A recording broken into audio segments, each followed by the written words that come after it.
Good afternoon, students. Now here, these are the kidneys. As you can see, the right and the left kidney. These are also another pair, right and left kidney, but here we are having inferior vena cava and aorta and the renal vessels. Now, each kidney is retroperitoneal and it is located in the posterior abdominal wall. Similarly, each kidney is starting from the level of T12 to L3. Then we have the kidneys having upper and lower pole, outer border, inner border, and anterior surface and posterior surface. Now, axis of the kidneys. The axis of the kidneys longitudinally will be downwards and laterally. The axis of each kidney will be downwards and laterally. Similarly, upper pole, the upper pole of both the kidneys will be situated 2.5 centimeter away from the midline. Lower pole of both the kidneys will be situated around 7.5 centimeter away from the midline. And that is how the axis of the kidneys will be downwards and laterally. Now we come to the hilum. This structure here, this is the hilum, medial part, where several structures are seen which are entering and leaving the kidney. So in both the kidneys, the hilum will cross at the level of L1. So therefore, at the level of L1, transpyloric plane, lower border of L1, it will pass through the upper part of the hilum of the right kidney and lower part of the hilum of the left kidney, because the right kidney will be slightly lower than the left kidney, although their vertebral levels will be same, starting from T12 to L3, and hilums of both the kidneys will be at L1. Left kidney will be slightly narrower, longer, and will be towards the median plane than the right kidney. So these are the gross anatomical differences between the right and the left kidney. Now we come to site determination. In exam, you'll be asked to identify this organ and you'll be asked to identify which side it belongs to. So therefore, both the kidneys will be kept, right, left, and even the third specimen which we have here, this will also be kept, where this specimen is joined, having inferior vena cava, abdominal aorta, and the renal vessels.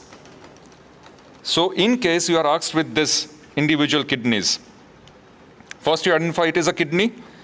Next, what you have to identify, you have to look at the hilum. Once you look at the hilum, always note down, anterior to posterior, the first structure will be renal vein. See how beautiful this renal vein is. Then, behind the renal vein, this is the thick cross-section of renal artery. And behind the renal artery, you can see here how wonderfully this is the renal pelvis, which will pass down as ureter. So in this hilum, once again I'll repeat, anterior to posterior, renal veins, renal arteries, and renal pelvis, which will continue as ureter. And the direction of ureter will be down. So therefore, this kidney which I'm holding is of which side? Right side. And therefore, in anatomical position, it will be in this way. In this direction, this will be the anatomical position of the right kidney. Hilum medially. Similarly, I'll show you the left kidney. If I show you the left kidney here, once again, anterior to posterior, hilum. This is the renal vein. Behind that is the artery, renal artery. How beautiful these structures are, see. And posteriorly, this is the renal pelvis. You are able to see this pelvis, the most posterior structure, which will continue down as ureter. Therefore, this kidney which I will hold now in anatomical position will be left kidney. So based on the identification of structures on the hilum, you have to identify whether it is left or right kidney. Once this process is done, there are so many structures which we need to understand in the relations of the kidney. So therefore now, each kidney, right and left kidney, will be covered by various capsules, fascia. The first, from inside to outside, the first will be fibrous capsule. Fibrous capsule is the true capsule which will cover the kidney, both right and left. Outer to or external to fibrous capsule will be perinephric fat. External to that will be renal fascia, which is called the false capsule. And that renal fascia is also called fascia of Gerota. Fascia of Gerota. And external to that will be the paranephric fat. Then we come to the size. What are the measurements of the kidney? Both the kidneys, they are 11 centimeter in length by 6 centimeter in breadth by 3 centimeters in thickness. And of course, we know the levels T12 to L3. Then we come to the relations. Very important. These relations are asked in Viva. What are the relations of the kidneys? In order to understand the relations, we will take the help of this set. So this is a beautiful set. The speciality of this set is we have dissected out the entire pair, right and left kidney, with intact inferior vena cava.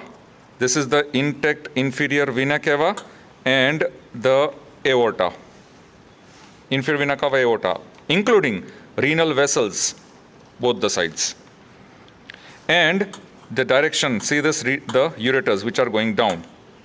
This is an excellent specimen which we have dissected it out together with the renal vessels and the vena cava and aorta. Now, relations, always note down. In the relations, first we take posterior relations, then we come to anterior. Now, what are the posterior relations of both right and left kidney? The posterior relations of right and left kidney will remain same. As the relations of both kidneys will remain same, so posterior relations first will take, I will take the help of this mobile right kidney here. This is the anterior surface, so we go to the posterior surface here. Now, in the posterior surface, the relations will be divided into upper half, lower half. Same way here, if I take this left kidney, anterior surface, posterior surface. In the posterior surface, upper half and lower half. So posteriorly, both the kidneys, same relation. In the upper half, from inside to outside, the first structure will be medial and lateral arcuate ligament of the diaphragm. Then just above that, it will be related to the costodiaphragmatic recess of the respective pleuras, right and left. And above that, it will be related to, now here there is the difference in the posterior surface of right and left kidney. In case of left kidney, this is the left kidney which I am holding, posterior surface. In case of left kidney, uppermost part of the posterior surface will be related to the 11th and 12th rib both. And in case of the right kidney, it will be related only to 12th rib. So these are the relations, posterior surface of both the kidneys in the upper half, inside to outside. Medial and lateral arcuate ligament of the diaphragm. Above that, there will be costodiaphragmatic recess of the right and left pleura. And above that, there will be relations of the 11th and 12th rib on the left side and 12th rib on the right side. Now we come to the posterior surface lower part. Now in the posterior surface lower part here, both the kidneys will have same relations. So those relations will be, we divide the posterior surface lower part into medial, intermediate, lateral. In the medial part, it will be covered by psoas major muscle. This psoas major will be covered by psoas fascia. Intermediate part, it will be covered by the quadratus lumborum muscle, which is covered by anterior layer of thoracolumbar fascia. And the most lateral part here, it will be related to the transversus abdominis muscle, which is covered by fascia transversalis. And these three muscles will remain the same on both the posterior surface of right and left kidney, and there will be various structures which are related anterior to the intermediate muscle, and that intermediate muscle is quadratus lumborum, which is covered by anterior layer of thoracolumbar fascia. So in between anterior layer of thoracolumbar fascia and quadratus lumborum, there will be various structures which are crossing this surface, and those structures will be the subcostal nerves and vessels, below that iliohypogastric nerve, below that ilioinguinal nerve, and below that the fourth lumbar artery. Here we finish the posterior relations of both the kidneys, right and left. And now we come to the anterior relations of both the kidneys. For that, we will take the help of this specimen. Now, this is very interesting, anterior relations of right and left kidney. So here we take the help of this specimen, both. In the right specimen, we go to the right kidney first, since this is the right, this is the left, this is inferior vena cava, this is the abdominal aorta. And you can also clearly differentiate that right kidney is slightly lower than the left, and the left is slightly narrower, longer than the right. Now we come to the anterior relations. Now in anterior relations, we start with upper pole, then we go to the lower pole of the right kidney. Anterior relations of right kidney, in the upper pole, there will be relation of the right suprarenal gland over here. And this structure, this will be non-peritoneal. So note down, it is non-peritoneal. First relation on the upper pole. Then that is suprarenal area, suprarenal gland will be related here. Second will be here on the hilum. Hilum of the right kidney, there will be relation of the duodenum, second part of duodenum. So it is called duodenal area. And also it will be non-peritoneal. Third relation will be here in the upper half of the anterior surface laterally. Upper half of anterior surface laterally. This area is in relation with the right lobe of liver. So it is called hepatic area. And this hepatic area is peritoneal. So here it is covered by the peritoneum of the greater sac. And it is called hepatic area, because it comes in relation with the right lobe of the liver. And both right lobe of liver and this surface of the kidney, that is right kidney, will be separated by hepatorenal pouch of Morrison. So 3, suprarenal, duodenal, hepatic, and then we come down lower down. In the lower part, here, in the lower pole and medial region, in the medial part and in the lower pole here, this much area is covered by jejunum, coils of jejunum. So it is called jejunal area, and it is peritoneal. So it is covered by the peritoneum lining of greater sac. And over here, in the lower part, lateral surface, the lateral surface, anterior surface, but lateral part. So in the lower part of the kidney, lateral part, anterior surface, this much area will be known as colic area, because right colic flexure is related here, and it is completely non-peritoneal. So on the right kidney anterior surface, there are 2 peritoneal areas. Number 1, hepatic area, which is covered by the peritoneum of greater sac, and number 2, jejunal area, which is again covered by the peritoneum of greater sac. Remaining all the areas are non-peritoneal. Then we go to the left kidney. Now in the left kidney, in the right kidney there were 5 areas, in the left kidney there are 6 areas. So once again we start with the upper pole. Upper pole of the left kidney here related to the suprarenal, left suprarenal gland. Again it is non-peritoneal. Just on the extreme left upper 2/3 border, extreme left upper 2/3 lateral border here, it will be related with that of the splenic area. So therefore that splenic area will be peritoneal, and it is covered by the peritoneal lining of greater sac. In the angle between this suprarenal and splenic, this much is a triangular area, and this triangular area here will be related to, this triangular area will be related to the stomach. So it is called gastric area, and again it is peritoneal area, and it will be covered by the peritoneum of the lesser sac, not greater sac, but lesser sac. So this is a gastric area.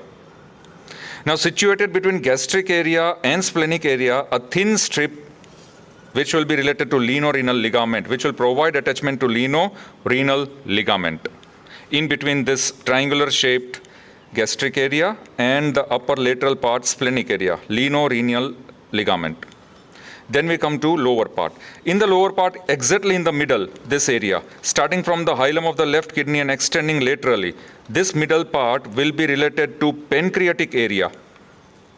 And this pancreatic area will be non-peritoneal. Then in the lower 1/3, on the medial part, lower pole medial part here, there will be relation of jejunal area, coils of jejunum, just like right side, same here, left side, coils of jejunum. So that jejunal area will be peritoneal, and it is related with the peritoneum of greater sac. And similarly on the left side, colic area, where it is related with the left colic flexure, again it is non-peritoneal. So in the left kidney anterior surface, sometimes these questions are asked in 1 mark question answer. There are how many peritoneal areas and how many non-peritoneal areas? 3 peritoneal, 3 non-peritoneal. Which are peritoneal areas? The 3 peritoneal areas are: number 1, splenic area, covered by peritoneum of the greater sac; number 2, gastric area, covered by peritoneum of lesser sac; and number 3, jejunal area, which is covered by peritoneum of greater sac. And the remaining areas are non-peritoneal. Similarly, this left kidney is related anteriorly with 3 glands. What are those 3 glands? The 3 glands are suprarenal, left suprarenal, spleen, and pancreas. So here we finish the anterior relations of both the kidneys. So therefore here, this is another discussion of the open cut part of the kidney. So here we have cut the lateral border of the kidney and we have opened it. And in exam, this specimen is also kept where you have to answer the various structures which you are able to see with your naked eye. What are the various internal structures of the cut portion of the kidney? Very simple. Here we go through first medulla. Now in the cut portion of kidney, you are able to see here 1, 2, 3, 4, 5, 6, all these conical pale shaped structures. These conical pale shaped structures are known as the pyramids. And these pyramids are nothing but the medulla of the kidney. And here these pyramids will be triangular in shape, in which the base will be towards the cortex and the apex will be directed towards the renal sinus or the hilum. And therefore this apex here will be continuous, or it will be known as the renal papillae. This apex will be known as the renal papillae. So therefore these are pyramids, renal pyramids. And these renal pyramids, they are pale shaped, conical, striated mass, even striations you are able to see deep inside. And having apex as renal papillae. And therefore, how many renal pyramids are there in one kidney? In one kidney, there will be around 8 to 18 renal pyramids. And each pyramid will contain around 16 to 20 ducts of Bellini. So 16 to 20 ducts of Bellini in each renal pyramid. Please note down. This can be asked in 1 mark question answer. Similarly, now these renal pyramids will have striations. And the striations will be composed of the various loops of Henle, and also it will contain the various ducts of Bellini. And how these ducts of Bellini are formed? Each duct of Bellini is formed by the merging of so many collecting tubules. So many collecting tubules merging and forming a single duct of Bellini. And therefore, there will be around 16 to 20 ducts of Bellini within the renal pyramid, single renal pyramid. And at the papilla, this papilla, there will be opening of cup-shaped minor calyx. And therefore, there will be individual, each minor calyx which will receive 1 to 3 renal papillae. So individual minor calyx will receive 1 to 3 renal papillae. This much is about the medulla. Now we come to the cortex. Cortex is divided into 2 parts. The 2 parts of cortex will be, first, this tissue which are known as renal columns in between the various renal pyramids. So in between the various renal pyramids, these are known as the renal columns. Renal columns will form the first part of the cortex. And these renal columns will contain what structures? They will contain the interlobar blood vessels. Interlobar blood vessels. Similarly, we come to definition of renal lobe. 1 mark question answer. What is renal lobe? One renal pyramid plus the adjoining cortex present over the base of pyramid will be known as one renal lobe. And then we go to the second part of cortex. First was renal columns having interlobar blood vessels. Now, second part of this cortex will be known as these cortical arches. What are cortical arches? The cortical arches is the cortical tissue which is present between outer border, that is lateral border, outer surface, and base of the pyramid. So this much area is known as cortical arches. base of pyramids, between the base of pyramid and the outer surface, this is cortical arch. And these cortical arches will contain, if you see very closely, various medullary rays. There will be various medullary rays which are seen projecting from the surface till the base, and it will pass inside. From the base of pyramid, it will go inside. And these medullary rays, each medullary ray will contain what? It will contain one duct of Bellini, into which there are various collecting tubules which will open. So there are several medullary rays, and each medullary ray will contain duct of Bellini. Now, there is another definition which is known as renal lobule. Now, in between these medullary rays, there will be various interlobular vessels. So therefore now, the two interlobular vessels with, in the middle, renal medullary ray, plus the area of cortical arch is known as renal lobule. Once again, I'll explain it to you. What is renal lobule? How do you define renal lobule? 1 mark. It is defined as the area of cortical arch which contains in the center medullary ray, and on either side of medullary ray, interlobular vessels. That one pura, the entire, is known as the renal lobule. And there are so many renal lobules present here because there are so many medullary rays, and in between the medullary rays there will be so many interlobular blood vessels. Then we come across to this empty space here. Now this is a cavity-like structure which is present in the hilum. Once you go from the renal papilla to the minor calyx, we see that this cavity-like structure which will open in the hilum, which will open here in the hilum. So that will be known as renal sinus. So this space will be known as renal sinus. And this renal sinus will receive renal papillae. And therefore, minor calyces will be opening. How many minor calyces will be there in each kidney? There will be around 7 to 13 minor calyces. Please note down the number 7 to 13 minor calyces. And these minor calyces will drain in major calyce. So how many major calyces in each kidney? In each kidney there will be around 2 to 3 major calyces.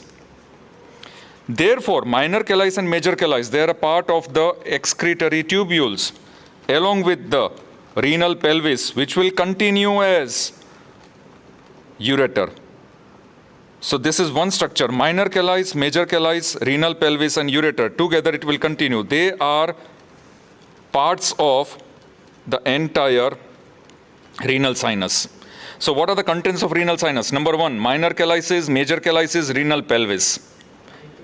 And second structure, the contents of the renal sinus, second structure, it will contain renal vessels.